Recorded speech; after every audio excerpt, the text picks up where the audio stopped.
Assalamualaikum warahmatullahi wabarakatuh. Alhamdulillahirabbil alamin. Pada hari ini kita akan melanjutkan materi atau pembahasan yaitu tentang diagram lingkaran. Nah, pada diagram lingkaran ini perlu kita ketahui dulu supaya kita lebih mengenal berkaitan dengan diagram lingkaran ini. Nah, pada diagram lingkaran itu akan biasanya disajikan persen dan derajat. Jadi perlu kita ketahui bahwa satu lingkaran itu kalau persen itu berarti besarnya 100%. Ya. Berbeda dengan derajat. Kalau derajat itu satu lingkaran itu besarnya 360 derajat. Ini kalau derajat. Ya. Nah, berikutnya bagaimana kalau seperempat atau setengah pada lingkaran jika dia menggunakan persen atau derajat? Nah, kalau menggunakan persen, kita ketahui tadi bahwa satu lingkaran itu besarnya 100%, berarti kalau seperempat itu berarti 25%. Ini seperempat. Nah, kalau seperempatnya itu 25%, kalau setengahnya berapa? Berarti ditambah seperempat lagi. Nah, ini menjadi 50%. Berarti setengah lingkaran itu besarnya 50%. Nah, bagaimana dengan yang derajat? Kalau derajat tadi kita ketahui bahwa satu lingkaran itu besarnya 360 derajat. Nah, kalau seperempatnya berarti 90 derajat. Ini seperempatnya. Kalau seperempatnya 90 derajat, kalau setengahnya berarti 90 ditambah 90 itu ada 180 derajat. Ini setengah lingkaran kalau menggunakan derajat. Ya, kalau menggunakan persen itu adalah 50%. Ya. Berikutnya kita simak soal berikut ini. Hasil panen palawija di daerah Sumberjo selama tahun 2020 disajikan dalam diagram sebagai berikut ini. Nah, ini diagram lingkaran. Disajikan diagram lingkaran yang sudah diketahui persennya adalah kacang tanah 10% dan jagung 30%. Nah, ternyata dari diagram lingkaran ini ya, disajikan gambar diagram lingkaran ini pertanyaannya sebagai berikut. Jadi harus dipahamin pertanyaannya.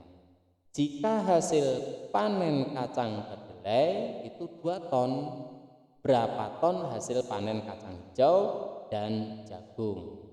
Nah, untuk mengetahui kacang hijau dan jagung, kita harus mengetahui kedelai dulu. Kalau kedelai itu 2 ton, itu berapa persen kacang kedelai ini? Nah, kalau kacang kedelai ini 2 ton itu berapa persen? Nah, untuk mengetahui persennya, kita mengingat dari awal tadi bahwa satu lingkaran itu kalau persen besarnya adalah 100%. Nah, sekarang kalau jagung digabungkan dengan kacang kedelai ini berarti dia akan membentuk setengah lingkaran. Kalau setengah lingkaran berarti besarnya 50, besarnya 50%. Nah, kalau besarnya 50% berarti sama dengan, kalau kacang kedelainya itu berarti sama dengan jagung ya, 50% dikurangi jagung. Jagung kan 30% tuh, berarti 50% dikurangi 30% itu ada 20%. Nah, berarti kacang kedelai 2 ton itu sama dengan 20%. Ini ya, kacang kedelai ini 2 ton sama dengan 20%. Nah, sekarang untuk mengetahui berapa ton kacang hijau dan juga berapa ton jagungnya, nah, langkah yang pertama kita harus cari dulu berapa persen kacang hijau ini. Ini berapa persen?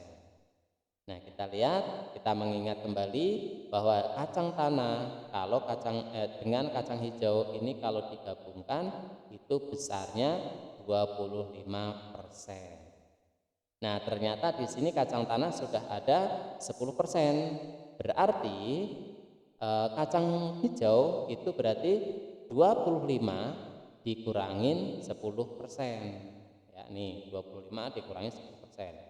Nah, kalau 25 dikurangi 10% itu sama dengan 15%. Nah, 15% ini berarti kacang hijau. Ya, berarti kacang hijau itu 15%. Namun kita lihat soalnya, yang ditanya adalah berapa ton. Sedangkan yang sudah ketahuan di sini jawabannya adalah persen. Bagaimana untuk mengetahui persennya? Berapa untuk mengetahui tonnya? Nah, untuk mengetahui banyaknya berapa ton itu adalah nih, yang akan kita jadikan patokan adalah 2 ton 20%. Kalau yang ditanya itu 15%, berarti 15 ini posisinya di atas. Jadi seperti ini ya. Seperti ini. Diingat-ingat ya, kata kuncinya kalau yang ditanya itu berarti posisinya di atas. Ya, yang ditanya posisinya di atas. Nah, yang di bawah ini yang sudah punya pasangan ya, atau yang akan dijadikan patokan untuk menghitung. Nah, ini 20 dikali 2. Dari mana 20? 20 ini adalah 20% dari kacang kedelai ini tadi. 2 ini adalah 2 ton. Ya.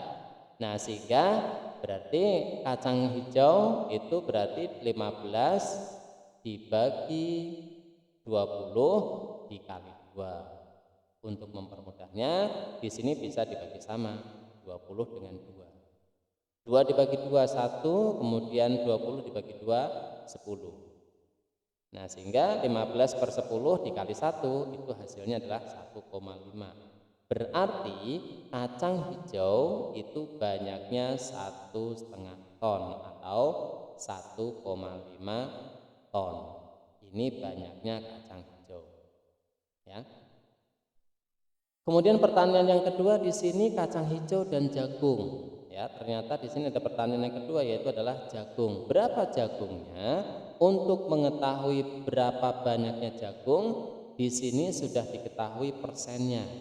Ya, kalau sudah diketahui persennya, maka ini akan lebih mudah untuk mengerjakannya. Ya, berarti kita hanya mencari berapa tonnya saja. Ya, perlu diingat bahwa tadi caranya yang ditanya posisi ada di atas. Ternyata yang ditanya adalah jagung. Jagung itu yang ditanya, yang sudah ketahuan 30%, berarti 30% ini posisinya ada di atas. Ya, 30% per 20%. Ya, ini akan dijadikan patokan. Tetap ini yang dijadikan patokan karena yang sudah diketahui. Ya, 30 per 20 dikali 2. Ini bisa dibagi sama ya, 20 dengan 2 bisa dibagi sama, 10 dan 1. 2 dibagi 2, 1, 20 dibagi 2, 10. Sehingga 30 per 10 dikali 1 itu hasilnya adalah 3 ton. Ya, nih 30 dikali 1 dibagi 10, 3 ton. Nah, jadi jagungnya itu banyaknya 3 ton. Kacang hijau banyaknya 1,5 ton. Nah, ini kalau menggunakan persen, cara menghitungnya seperti ini. Nah, bagaimana kalau kalau misalkan kita disajikan soalnya itu bentuknya derajat, sama ya, caranya sama. Yang ditanya posisi ada di atas. Nah, kita contohkan dengan soal berikut ini.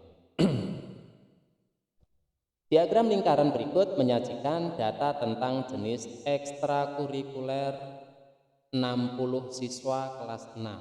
Ya, berarti kelas 6 itu ada 60 siswa. Ini misalkan ya, ada 60 siswa.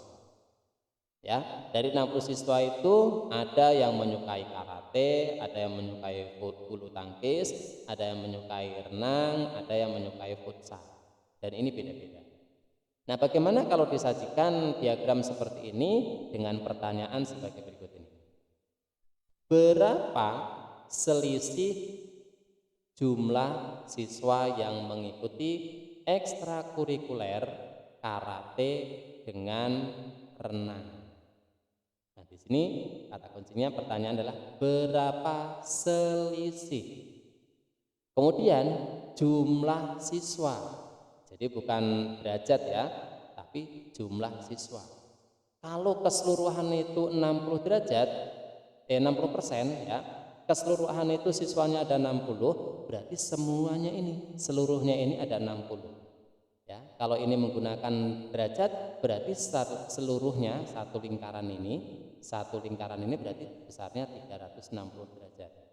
Nah, 360 derajat itu berarti sama dengan 60 siswa. Berarti 60 siswa itu ada 360 derajat besar sudutnya. Ya. Nah, berikutnya untuk mencari selisih, bagaimana caranya? Nah, di sini sudah dituliskan derajatnya, berarti lebih mudah ini ya. Sudah ditentukan derajatnya. Sehingga di sini ada karate 78 derajat, kemudian renang 120 derajat. Nah, caranya bagaimana? Berarti caranya 120 derajat dikurangin 78 derajat. Kenapa dikurangin? Kenapa tidak ditambah? Karena di sini ada kata selisih. Ya, berarti dikurangin ya, 120 dikurangin 78. Nah, 120 dikurangi 78 itu ada 42. Ada 42 derajat. Berarti selisihnya adalah 42 derajat. Ya. Disimak lagi pertanyaannya. Di sini yang ditanya bukan derajat, ternyata yang ditanya adalah jumlah siswa. Kalau 42 derajat ini kan kalau 42 ini kan derajatnya. Nah, berarti jumlah siswanya berapa? Kalau jumlah siswa 42 derajat itu berapa? Nah, caranya seperti tadi. 42 ini yang ditanya. Kalau yang ditanya berarti posisinya di atas. Nih, 42. Ya. 360 dari mana 360? 360 ini adalah keseluruhan tadi, maka ini yang akan dijadikan patokannya untuk menghitung atau untuk menentukan jumlah peserta atau siswa yang mengikuti ekstrakurikuler ini ya. Nih 60 siswa itu sama dengan 360. Ini yang dijadikan patokan. Nah, sekarang kalau yang ditanya itu 42 derajat berarti 42 per 360 ya. Nah, 42 per 360 dikali 60. Nah, di sini ada yang bisa dibagi sama ya. 42 sama 360 juga bisa dibagi sama, dibagi 2 juga bisa. Nah, di sini 60 juga bisa dibagi sama dengan 360. Maka yang dipakai ini saja untuk mempermudahnya. Berarti 360 dibagi 60 itu hasilnya 6. Kemudian 60 dibagi 60 hasilnya 1. Nah, sekarang berarti 42 dikali 1 dibagi 6 itu adalah 7. Nah, 7 ini itu adalah jumlah selisihnya ya. Jadi selisih jumlah siswa yang mengikuti ekstrakurikuler karate dan renang itu ada 7 siswa. Selisihnya ya, selisihnya. Nah, ini demikian pembelajaran kita berkaitan dengan diagram lingkaran ini. Mudah-mudahan bisa dimengerti dan bisa dipahami. Baik itu derajat, menggunakan diagram lingkaran yang menggunakan derajat, atau mungkin dengan diagram lingkaran menggunakan persen.